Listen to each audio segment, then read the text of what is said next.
आज तो बाल बाल बचा। कहीं उस पुलिस वाले को सच का पता चल जाता तो आज मेरा काम तमाम हो जाता। बाकी की जिंदगी जेल के अंदर काटनी पड़ती। अरे क्या हुआ जी, आप ऐसे हाँफ क्यों रहे हैं? फिर से कुत्तों ने दौड़ा दिया था क्या? अरे चुप करो तुम, जब देखो तब बकबक करती रहती हो। तुम्हारे ही बोलने की कमी है इस वक्त। जाओ यहाँ से, मेरे सिर में दर्द हो रहा है, वैसे उसे और मत बढ़ाओ। क्या आप भी? मैं जब भी बोलती हूँ पता नहीं कैसे आपके सिर में दर्द होने लग जाता है। ओफो, तुम्हारे सामने आकर बैठना ही पाप है। मैं जा रहा हूँ यहाँ से, तुम करते रहो बकबक। रमेश गुस्से में घर से बाहर जाने लगता है और तभी वो देखता है कि सामने से रवि उसके घर तरफ चला आ रहा है। दादा रे, ये वापस यहाँ क्यों आ रहा है? कहीं इसको पुड़िया के बारे में पता तो नहीं चल गया? भागो यहाँ से। रमेश जल्दी से वापस घर के अंदर भाग जाता है। देखा, नहीं रह पाए ना मेरे बिना, आ गए ना वापस भाग के मेरे पास। अरे चुप करो तुम, जब देखो तब बकवास। मेरी यहाँ फट रही है। एक दिन रमेश दूध का व्यापार करने गांव में निकल पड़ता है। गांव में सबसे पहले शांति काकी के घर जाता है और बाहर से शांति काकी को आवाज लगाता है। शांति काकी, आ जाओ, दूध ले लो। मुझे और भी जगह जाना है दूध देने के लिए। हाँ हाँ रमेश बेटा, मैं अभी आई।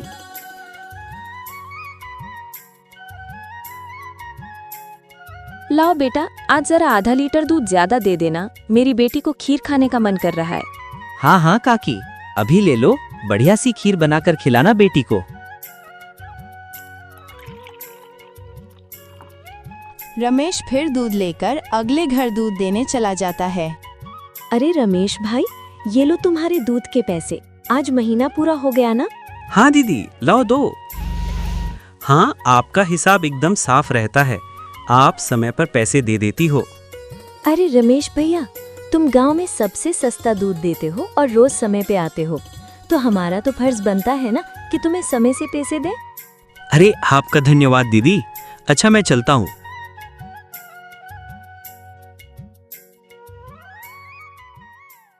इस दूध वाले की ज्यादा तारीफ नहीं कर रही थी तुम? अरे तो और क्या, सची तो कह रही थी। मैंने कुछ गलत कहा क्या? रमेश इतना ईमानदार है बेचारा। पहले हम शहर से पैकेट वाला दूध मंगाते थे, वो कितना महंगा पड़ता था और उसे लेने के लिए इतनी दूर दुकान तक जाना पड़ता था। बेचारा रमेश तो घर तक दूध दे जाता है और पैसे भी शहर वाले दूध से कम लेता है। अरे बस बस सुमन, और ना बताओ। मैं समझ गया कि रमेश बहुत बेचारा और ईमानदार है। अब मुझे माफ करो और जरा एक कप चाय पिला दो। हाँ हाँ, अभी लाती हूँ, आप यहीं बैठिए। उधर रमेश अपना सारा काम खत्म करके घर पहुंच जाता है। अरे आप आ गए? आज आपने बहुत देरी कर दी आने में। अरे पूछो मत, आज तो दूध का लाइन लगी हुई थी। मेरा तो खड़ा खड़ा पैर दुखने लगा था। और तो पैदल जाओ पैदल फिर आओ, थक जाता हूँ मैं तो। चल के आने में थोड़ा देर हो गई। ओहो, आप भी ना, एक मोटर गाड़ी क्यों नहीं खरीद लेते? आप पैदल काहे चलते हैं, जबकि इतनी दूर दूर गांव में जाना पड़ता है? ताकि मैं भोला, सीधा और गरीब लग सकूं, है ना? अरे अगर मैं मोटर गाड़ी से चलने लगा तो गांव वाले सोचेंगे कि इस गरीब दूध वाले के पास इतना पैसा आखिर आया कहां से। सबकी नजर आ जाएगी हम पर। अरे ये तो सबको पता है ना कि आप दूध बेचते हो, फिर क्यों बोलेंगे गांव वाले? रमेश उठकर खड़ा होता है और सीधा अपने तबेले में जाता है, जहां उसकी पत्नी राधा ने ताजा दूध निकाल कर रखी थी। लेकिन सबको पता है कि सिर्फ दूध बेचकर कोई मोटर गाड़ी खरीदने लायक नहीं हो जाता। रमेश ताजा दूध में अरारोट मिलाने लगता है ताकि दूध गाढ़ा और मोटा जो जाए। अरे रुकिए रुकिए, ये दूध तो हमारे इस्तेमाल का दूध है, इसमें अरारोट क्यों मिला रहे हैं? अरे मूर्ख औरत, कितनी बार तुमसे कहा है कि हमारे इस्तेमाल का दूध अलग रखा करो। यहाँ तबेले में मैं सिर्फ बेचने वाला मिलावटी दूध ही रखता हूँ। जी जी, माफ करिएगा, अभी हटा देती हूँ। गांव वालों की सोच के विपरीत रमेश तो एक बहुत ही लालची और चालाक दूध वाला था। राधा दूध हटाकर ले जाती है और रमेश हंसता हुआ खुद से कहता है, गांव वालों की नज़र में मैं एक बेचारा गरीब दूध वाला हूँ, तो वही रहने दो। मेरा असली चेहरा कभी किसी के सामने नहीं आएगा और मैं ऐसे ही मिलावटी दूध बेचकर बहुत सारा धन जमा करता रहूँगा। एक दिन रमेश दूध बेचकर वापस घर जा रहा था। तभी रास्ते में उसकी चप्पल टूट गई। अरे, इस चप्पल ने तो नाक में दम कर रखा है। फिर से इसे सिलवाना पड़ेगा। क्या करूं? रमेश चप्पल सिलने वाले की दुकान पर जाता है। अरे मोहन भैया, देखो ना मेरा चप्पल फिर से टूट गई। फिर से आ गए आप? अब तो आप एक नई चप्पल ले ही लो। आपकी चप्पल सिलते बनाते हम थक गए भाई। अरे कहाँ मोहन भाई, घर में दाना पानी चल जाए वही बहुत है। अब कहाँ नई चप्पल खरीदेंगे हम जैसे गरीब। टूटा फूटा को घिसना पड़ता है। मोहन चप्पल ठीक करने लगता है और रमेश वहीं खड़ा रहता है। बगल में एक पकौड़ा वाले की दुकान थी। अरे भैया, इसे ठीक करने में 15-20 मिनट लगेगा। आप कब तक खड़े रहेंगे? जाइए सामने जाकर पकौड़ा वाले की दुकान पर बैठ जाइए ना, वहाँ गरम गरम पकौड़ा भी मिल जाएगा। अच्छा ठीक है, जब काम हो जाए तो मुझे बुला लेना। रमेश पकौड़ा वाले के पास जाकर कहता है, लाओ भैया, जरा एक प्लेट पकौड़ा खिलाओ, बहुत जोर से भूख लगी है। हाँ भैया, अभी देता हूँ, आप बैठिए। रमेश के ठीक सामने दो आदमी बैठे हुए थे। दोनों कुछ अजीब से दिख रहे थे, जैसे वसूली करने वाले गुंडे हों। रमेश जरा संभल कर बैठ जाता है। अचानक उनमें से एक आदमी को जोर से खांसी आने लगती है। अरे कैसा पकोड़ा बनाया है तूने नालायक? अरे क्या हुआ भैया जी? अरे जल्दी से पानी लाओ। अरे भैया, पानी तो खत्म हो गया है, मैं अभी कुएं से लेकर आता हूँ। तो क्या तब तक मैं खांसता ही रहूंगा? जल्दी लाओ जाके। रमेश जल्दी से उठकर अपनी दूध लेकर आता है।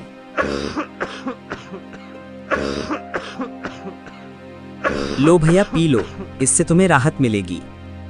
वो आदमी जल्दी से दूध पी लेता है और उसकी खांसी रुक जाती है। अब जाकर आराम मिला, तुम्हारा धन्यवाद। कोई बात नहीं भैया, इंसान ही इंसान के काम आता है ना। ये लो भैया आपके पकौड़े। अच्छा, मैं अभी पानी भर के लाता हूँ, कहीं किसी और को जरूरत पड़ी तो पहले से रहना चाहिए ना। जब पकौड़ा वाला चला जाता है तो रमेश को अकेला पाकर वो गुंडे जैसा दिखने वाला आदमी रमेश से कहता है, काफी शुद्ध दूध बेचते हो, क्या क्या मिलाया था दूध में? ये सुनकर रमेश तकपका जाता है और पकौड़ा उसके हाथ से गिर जाता है। क्या मतलब है आपका भैया? मतलब ये कि ये दूध तो बहुत मिलावटी था, चखकर ही पता चल गया।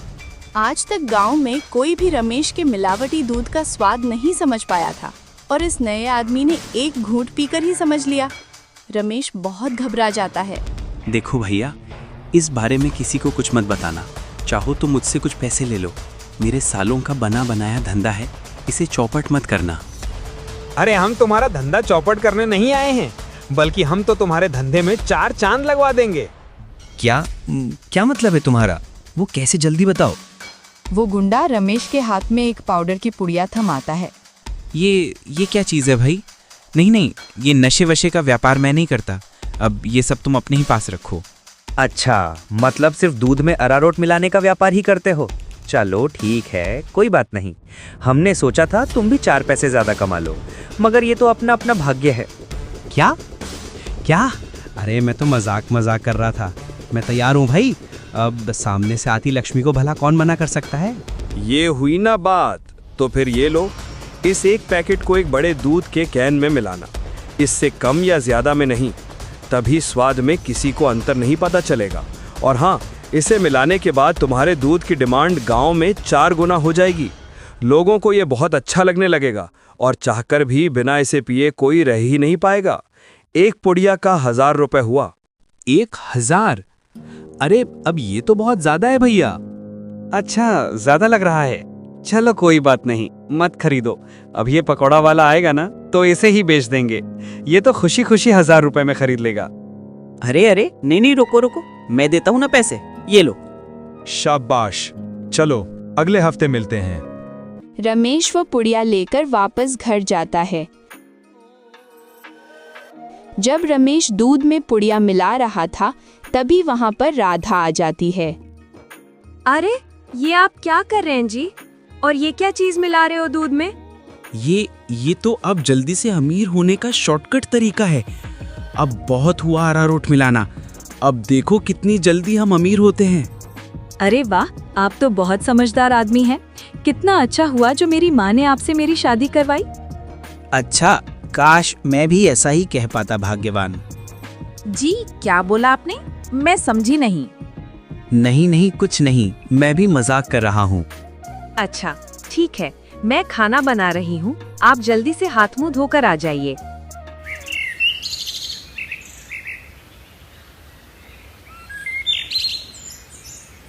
एक हफ्ता बीत गया और रमेश के दूध की डिमांड वाकई में बढ़ गई थी। उसे अच्छा खासा मुनाफा होने लगा था और उसका लालच भी अब 2 गुना हो गया था। एक दिन रमेश फिर उस गुंडे से पुड़िया मांगने गया। मुझे कम से कम 10 पुड़िया दे दो। ठीक है, लेकिन हमेशा संभल कर इसका इस्तेमाल करना। कुछ भी हो जाए, हमने जितना बोला है उससे ज्यादा पाउडर मत मिलाना दूध में, वरना लेने के देने पड़ सकते हैं। हाँ ठीक है, मैं ध्यान रखूंगा इसका। रमेश रोज की तरह शांति काकी के घर दूध देने जाता है और आवाज लगाता है, शांति काकी आके दूध ले लो। रमेश के आवाज लगाने पर अंदर से शांति काकी की जगह एक जवान लड़का आता है। लाओ भैया, दूध मुझे दे दो। अरे आप कौन हैं? और आपको पहले तो कभी गांव में नहीं देखा।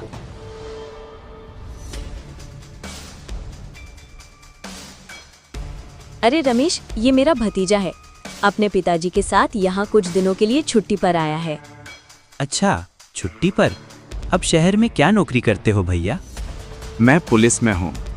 पुलिस का नाम सुनते ही रमेश घबरा जाता है और उसके हाथ से बर्तन छूट जाता है। सारा दूध नीचे गिर जाता है। अरे ये क्या हो गया? ये दूध कैसे गिर गया? वो गलती से हाथ से बर्तन फिसल गया काकी। कोई बात नहीं रमेश, दूसरा दूध दे दो। अरे नहीं, आज तो दूध खत्म हो गया है काकी। मैं कल आता हूँ ना। अच्छा, अब मैं चलता हूँ। इतना कहकर रमेश जल्दी से वहाँ से भाग जाता है। रवि और शांति दोनों को रमेश की ये हरकत बहुत अजीब लगती है।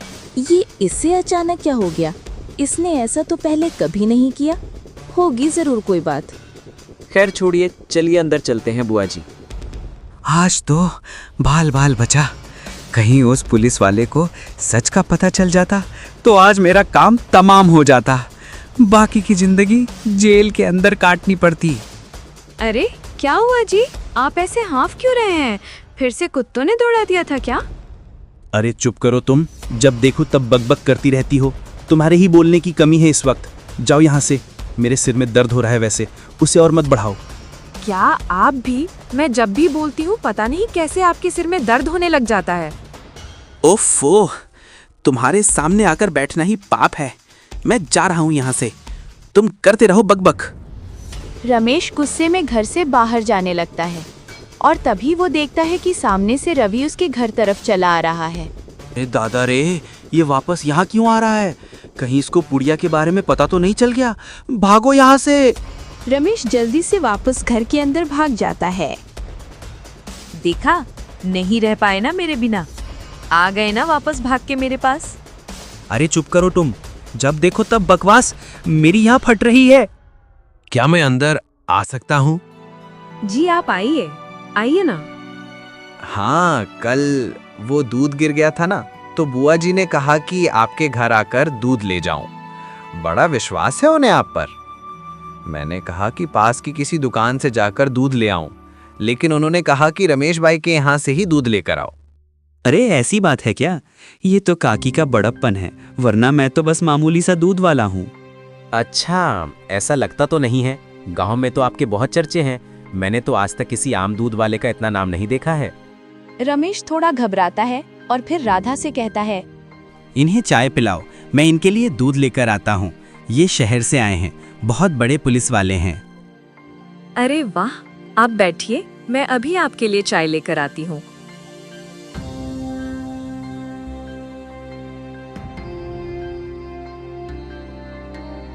अरे अब मैं क्या करूं?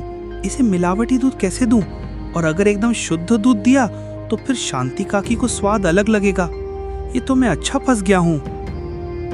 रमेश सोच विचार में डूबा था और उधर राधा चाय बनाकर ले आती है। लीजिए, गर्मा गर्म चाय और पनीर के पकौड़े खाइए। रमेश तबेले से बाहर आकर बहाना बनाता है। अरे आज इतनी गर्मी है ना, जो भी बचा हुआ दूध था वो तो फट गया। माफ करना, आप इतनी दूर आए और दूध ही नहीं बचा। अरे चलिए कोई बात नहीं, आज हमारे नसीब में आपके यहाँ का दूध नहीं लिखा है तो कोई बात नहीं। और वैसे भाभी जी ने बहुत कमाल की चाय और पकौड़े बनाए हैं, एकदम शुद्ध दूध और पनीर का स्वाद था। अब मैं चलता हूँ। रवि इतना कहकर चला जाता है। पीछे से रमेश चिढ़ते हुए राधा से कहता है, अरे क्या जरूरत थी पकोड़े बनाने की, केवल चाय देती ना, उसे ज्यादा स्वाद नहीं देना था। छी छी, कैसी बातें करते हो? मेहमान तो भगवान होता है ना। ओफो, तुमसे बहस करना ही बेकार है। रवि के डर से कुछ दिनों तक रमेश किसी को भी दूध देने नहीं जाता और बीमारी का बहाना लगा देता है।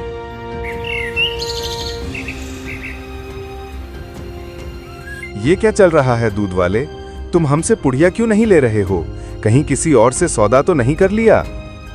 अरे नहीं, गांव में एक पुलिस वाला आकर ठहरा है, उसके रहते मैं मिलावटी दूध नहीं बेच सकता। कुछ दिन इंतजार करना पड़ेगा। अच्छा ठीक है, तब तो हमें मिलना भी नहीं चाहिए। इसी तरह रमेश और गुंडों का काम कुछ दिन तक ठप रहता है। एक दिन अचानक रमेश देखता है कि रवि सुबह सुबह बैग लेकर स्टेशन की तरफ जा रहा था। अरे भाई, आप वापस जा रहे हैं? हाँ भाई, मेरी आज शहर की वापसी की ट्रेन है। अगली बार आऊंगा तो तुम्हारा दूध जरूर पीऊंगा। अच्छा चलता हूँ।